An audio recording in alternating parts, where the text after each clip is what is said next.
Welcome in Pediatric Lecture Series. Myself, Dr. Sunil Nathamhaske, Professor in Pediatrics and Dean in Dr. Vithalrao Vikhe Patil Foundation's Medical College and Hospital, Ahmednagar. Now, in cardiovascular system, this is the next lecture, which is very important concern with the treatment and management in children, is the congestive cardiac failure in children. Now definition of CCF. In short, we call as a CCF, clinical syndrome in which the heart is unable to pump enough blood to the body to meet the body's needs to dispose of venous return adequately or in combination of two. That means to meet the requirement and venous return adequately dispose of. Child's heart does not pump enough blood out to the rest of the body to meet the body's demand for energy.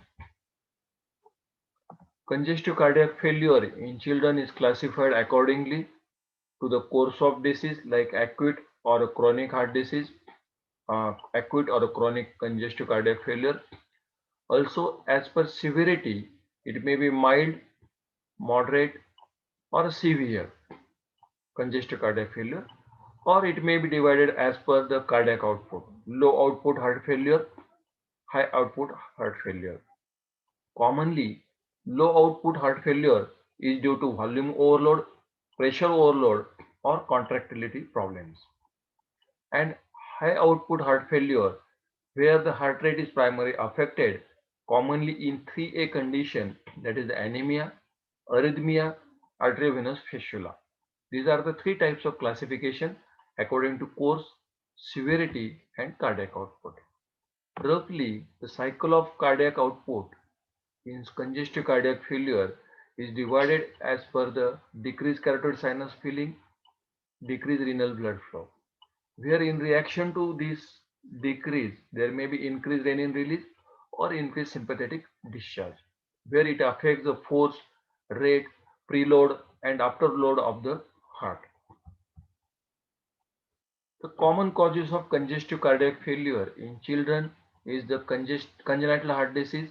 In that congenital heart disease, common is the ventricular septal defect, patent ductus arteriosus, endocardial cushion defect. It may be hypoplastic left heart syndrome or TGA, transposition of great artery. Second group is acquired heart diseases like metabolic abnormalities, viral myocarditis, acute rheumatic carditis, rheumatic valvular disease like mitral regurgitation, aortic regurgitation, or it may be due to the dilated cardiomyopathy.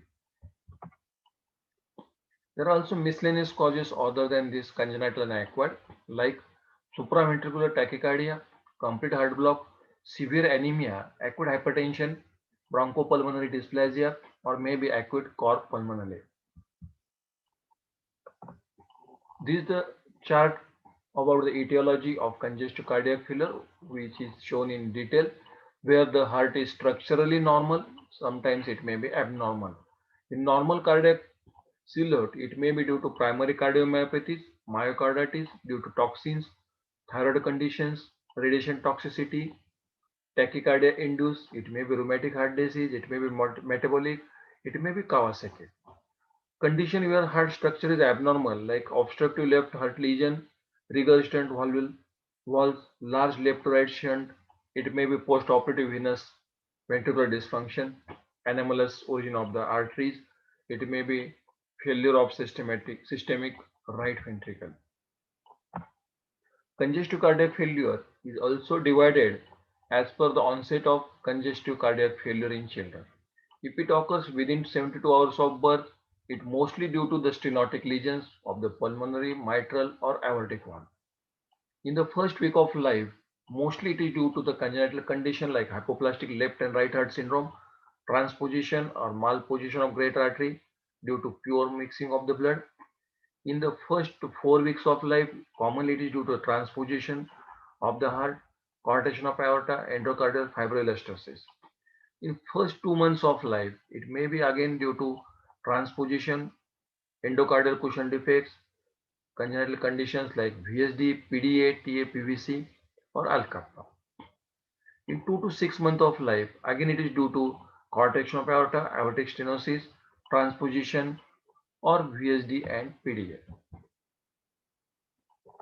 Congestive cardiac failure manifests in the child in the form of poor growth, breathing difficulty, tachycardia, tachypnea, difficulty in feeding, puffiness around the eyes. Sometimes there may be chest pain or palpitation. Also, some cases there is a sweating during the feeding. Child has less energy, sleeps more. He has a wasted appearance, hepatomegaly. Then milestones are also affected, and very rarely there is a syncope also. These symptoms are also divided as per the groups where the CCF occurs. In the newborn, it may be failure to thrive, poor weight gain.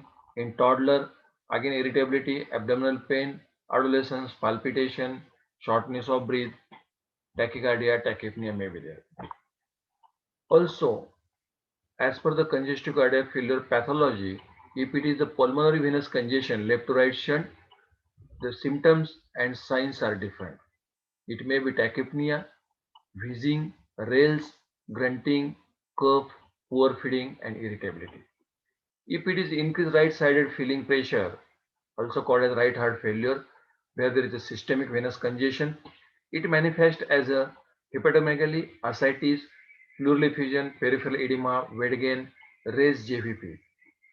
Or if both the sides are affected, decreased contractility as well as perfusion, it has a mixed picture of tachycardia, cardiomegaly, gallop rhythm, decreased pulse, delayed capillary filling, fatigue, sweating, dizziness, and syncope. So in short, left-sided heart failure and right-sided heart failure can be differentiated according to clinical features. In left-sided heart failure, commonly there is a nocturnal dyspnea, elevated pulmonary wedge pressure, cyanosis, fatigue, external dyspnea, tachycardia, confusion, orthopnea. There is a pulmonary congestion, manifest as a cough, crackles, wheeze, tachypnea. Whereas right-sided heart failure manifests as a fatigue, peripheral venous pressure is decreased, ascites, hepatomegaly, splenomegaly, dependent part has a edema, distended jugular veins, and child may have weight gain. There is a Ross scoring system for heart failure in infant. It divides score into 0, 1, 2. The parameters are there is a feeding history, volume consumed per feeding in ounce. If it is more than 3.5 is 0. If it is 2.5 to 3.5 it is 1 score. If it is less than 2.5 is the 2 score. Also, time taken for feeding in minutes. If it is less than 40 it is 0 score. It is more than 30 it is 1 score. On physical examination, if the respiratory rate is less than 50 per minute, it is 0 score. 50 to 60 per minute, it is 1 score. More than 60, it is 2 score. If the heart rate is below 160, it is 0 score. If it is in between 160 to 170, it is 1 score. More than 170 is 2 score. If the respiratory pattern is normal, it is 0 score. If it is abnormal, it is 1 score. Peripheral perfusion, if it is normal, 0 score. If it is decreased, it is 1 score. Also, next physical examination point is S3 heart rhythm or diastolic rumble. If it is absent, it is 0 score. If it is present, it is 1 score. If the liver edge from the right side of the costal margin in centimeter is less than 2, it is 0 score. It is 2 to 3 centimeter, it is 1 score. More than 3, that is hepatomegaly, it is 2 score. So this is the raw scoring system where the two categories are there, feeding history and physical examination. Scored it as a 0, 1, 2 for guiding the congestive cardiac failure severity. Also, it can be divided as per class 1 as asymptomatic, class 2 mild tachypnea, class 3 marked tachypnea, and class 4 symptoms having tachypnea, retraction, grunting, and diaphoresis at rest. It divides Rose classification into 4 groups. These are the 4 stages similar to previous classification. Now diagnosis. Physical examination and history is mostly diagnostic for congestive cardiac failure, but along with that, ECG shows sinus tachycardia, left ventricular hypertrophy, ST wave changes, myocardial infarction pattern, and conduction block. Chest X-ray is also diagnostic, cardiomegaly is there. Graded exercise test, echocardiogram, cardiac catheterization, and cardiac MRI are helpful in grading the diagnosis and severity. Also, there are biomarkers which are helpful in diagnosis of the congestive cardiac failure like natriuretic peptides, that is the brain natriuretic peptide, and amino terminals, NT-proBNP. Along with this basic investigation, blood glucose, serum electrolytes like calcium, phosphorus, potassium, screening for sepsis, ASO and C-reactive protein measurement, metabolic and genetic testing, and endomyocardial biopsy are also useful in diagnosis. Now, next thing in congestive cardiac failure in children is the treatment. Underlying cause should be identified and treated as early as possible. Large left to right shunt where it requires a prompt surgical treatment. Precipitating cause like intercurrent infection, anemia, electrolyte imbalance, arrhythmia, rheumatic reactivation, infective endocarditis, drug interaction, drug toxicity, or drug non-compliance should be identified and corrected as early as possible. Then, indiscriminate administration of IV fluid, resuscitation is contraindicated. And if you give the more IV fluid or incorrect IV fluid, it will worsen the condition in children. Also, acute decompensation of general measures like bed rest, proper position, humidified oxygen, sodium, if required volume restriction, it should be followed very strictly. These are very important things. Infants with congestive cardiac failure also requires 120 to 150 kilocalorie per kg per day of caloric intake. In that, 2 to 3 milliequivalent per kg per day should be of sodium. Next is iron supplementation and salt restricted diet. Drug therapy is very important in reducing the pulmonary and systemic congestion where we use the diuretics. We can increase the contractility by using the inotropes, also by reduce the disproportionately elevated afterload by giving the vasodilators and other drugs. Routinely used drugs in the management of cardiac failure in children are the diuretics, digoxin, angiotensin converting enzyme inhibitors, spironolactone, beta blockers, and inotropes. The drugs which are still investigational, which include natriuretic peptides, vasopressin antagonist, renin inhibitors, endothelin antagonist, oral phosphodiesterase inhibitors, anti-inflammatory molecules, nitric oxide agonist, and neuropeptidase antagonist. These are under trial drugs. Now, very routinely and commonly used drug is the diuretics. It is a first line agent to reduce the systemic and pulmonary congestion. We know it is loop diuretics. Furosemide is given in this group intravenously in the dose of 1 to 2 milligram per kg or 1 to 2 milligram per hour infusion. Also for chronic use, you can give 1 to 4 milligram per kg of furosemide or 20 to 40 milligram of chlorothiazide in divided doses as required. Those patients who are responsive to loop diuretics, they might benefit from addition of the thiazides like metazoline. Continuous infusion of diuretics is recommended in case of acute decompensated CCF. These diuretics induces the hypokalemia and hyponatremia, but it is rare in children. Secondary hyperaldosteronism may occur in children, so add spironolactone 1 milligram per kg single dose to conserve this potassium. Next drug after diuretics is the digoxin. It has a very narrow safety window. It should be avoided in premature babies, those with renal failure, and those with acute myocarditis. Electrolyte imbalance like hypokalemia, hypomagnesemia, it should be corrected immediately because it may cause the potential of toxicity. It may cause the arrhythmias. Rapid digitalization is not required in children. In most of the circumstances, start the dose of digoxin orally in maintenance dose of 8 to 10 microgram per kg per day without loading dose. It is quite sufficient. Dose reduction is required in children, especially those who are on carvedal or amiodarone targeted, which lowers the serum digoxin concentration. Digoxin dose varies according to the various age group. In preterm, digoxin dose is given 10 to 20 millicurie per kg orally. Full-term baby, it is given 20 to 30 millicurie per kg per orally. In the age group of 1 to 5 years, digoxin dose is 30 to 40 millicurie per kg orally. In the age group of 5 to 10 years, 20 to 30 millikilogram per kg orally. In adult, dose of digoxin is 10 to 15 millikilogram per kg orally, whereas intravenous dose is 80% of oral dose of digoxin. Strict contraindication for use of digoxin is the WPW syndrome with atrial fibrillation, significant AV nodal block, diastolic dysfunction, whereas relative contraindications are low output state like valvular stenosis, high output states like chronic cor pulmonale and thyrotoxicosis, hypokalemia, chronic lung disease, mixed edema, acute hypoxemia, kidney failure, co-therapy with drugs which alters digoxin level, AV inhibition, and in case of severe myocarditis, digoxin is contraindicated. Third group of drug which is commonly used in treatment of CCF in children is the angiotensin converting enzyme inhibitors and angiotensin 2 receptor blockers. For the treatment of symptomatic left ventricular dysfunction in children, angiotensin converting enzyme inhibitors are routinely used unless and until it is contraindicated. In children with CCF, these ACEIs which have been most studied are captopril and enalapril. Captopril is preferred over the enalapril in neonates.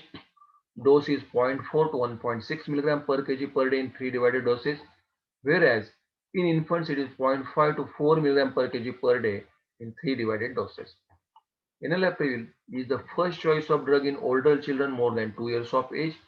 Dose is 0.1 to 0.5 mg per kg per day in 2 divided doses. Children treated with angiotensin converting enzyme inhibitors should be watched for deterioration in renal function and hypotension, cough, and angioedema. We have to take care of all these things.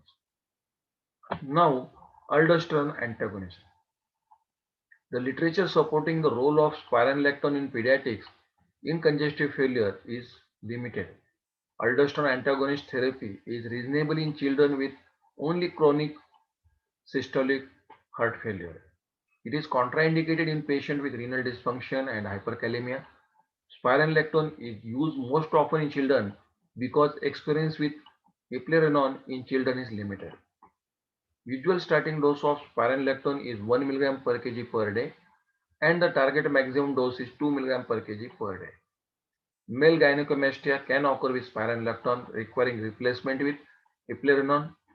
So monitoring of renal function and serum potassium is required when administered with ACEI. Now next drug is beta blocker. The benefits of beta blocking agent in children has not yet proven conclusive. Carvedilol is started in the dose of 0.05 mg per kg per dose 12 hourly and increase up to 0.4 to 0.5 mg per kg per dose 12 hourly by doubling the dose every 2 weeks. Next is the metoprolol beta blocker given in the dose of 0.1 to 0.2 mg per kg per dose BD and increased to 1 mg per kg per dose twice daily, or bisoprolol. It can be used as an alternative to carvedilol. Beta blocker should not be administered in acute decompensated heart failure, and the therapy should be started with small dose and slowly up titrated. This care you have to take while using the beta blockers. Now next group of drug used in CCF in children are the inotropes. Common are the catecholinergic drugs like dopamine and dobutamine and the phosphodiesterase inhibitors like milrinone and amrinone. Catecholinergic drugs commonly used are the dopamine in the dose of 5 to 20 millicurie per kg per minute and dobutamine in the dose of 5 to 20 millicurie per kg per minute. Whereas epinephrine and norepinephrine are associated with arrhythmias and increased myocardial oxygen demand. Milrinone, a phosphodiesterase inhibitor, is an inotrope and a vasodilator which prevents low cardiac output syndrome after cardiac surgery in children and infants. The loading dose of milrinone is 25 to 50 millicurie per kg per minute and maintenance dose is 0.25 to 1 millicurie per kg per minute. This milrinone causes peripheral vasodilatation and should be used with caution with hypotensive patients. Next drug is levosimendan is another inotrope with vasodilator property by calcium sensitizing effect and opening of vascular ATP dependent potassium channels, and its use in children is nowadays is promising. Dopamine, its dose is less than 2.5 milligram per kg per minute. It causes increased blood flow to cerebral, coronary, renal, and splenic vascular bed through the DA1 postsynaptic receptor. Dopamine's action is dose dependent. So if you use in dose of 2.5 to 5 milligram per kg per minute, it causes inotropic effect through beta receptor. If you use dopamine in the dose of 5 to 10 milligram per kg per minute, it causes both above actions. Here if you use dose of dopamine more than 10 milligram per kg per minute, it causes arterial tone progressively which increases. Dopamine is indicated in cardiogenic shock with hypotension. It has a complications of tachyarrhythmias, extremity gangrene. It increases pulmonary vascular resistance in hypoxic pulmonary hypertension, and so it may suppress the central respiratory drive.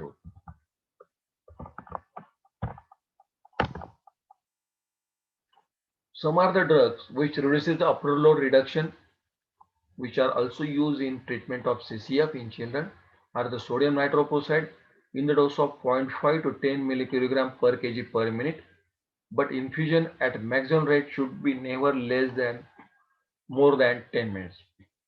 Next upper load reduction drug is nitroglycerin, which is given intravenously as infusion in the dose of 1 to 10 milligram per kg per minute.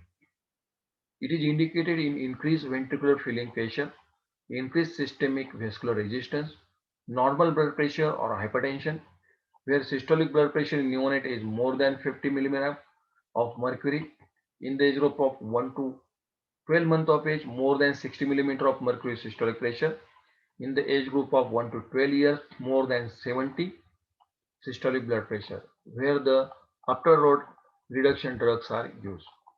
Now, along with pharmacotherapy, there is a device therapy. Pacemaker, we can put cardiac resynchronization therapy also you can give, mechanical circulatory support you can give, implantable cardioventricular defibrillator ICD implantation, also ECMO extracorporeal membrane oxygenation can be given. And last choice is the cardiac transplantation. Cardiac transplantation remains the therapy of choice for end stage heart failure, those children who have refractory to medical and surgical treatment. So, as per these stages, which treatment is to be followed? Where in stage A, at high risk for heart failure, no treatment is required. In stage B, where the children are asymptomatic, structured heart disease, you can give the AC inhibitors, you can give the beta blockers, you can give the angiotensin receptor blockers. In stage C, structural heart disease with previous or present symptoms of cardiac failure, you can give the AC inhibitors, beta blockers, angiotensin receptor blockers, diuretics, and digoxin.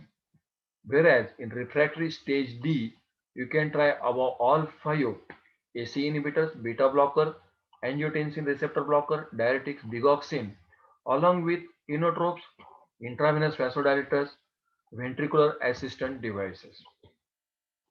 In concluding the session of congestive cardiac failure in children, the causes and clinical presentation of heart failure are different from adult. The overall outcome with CCF is better in children compared with adult.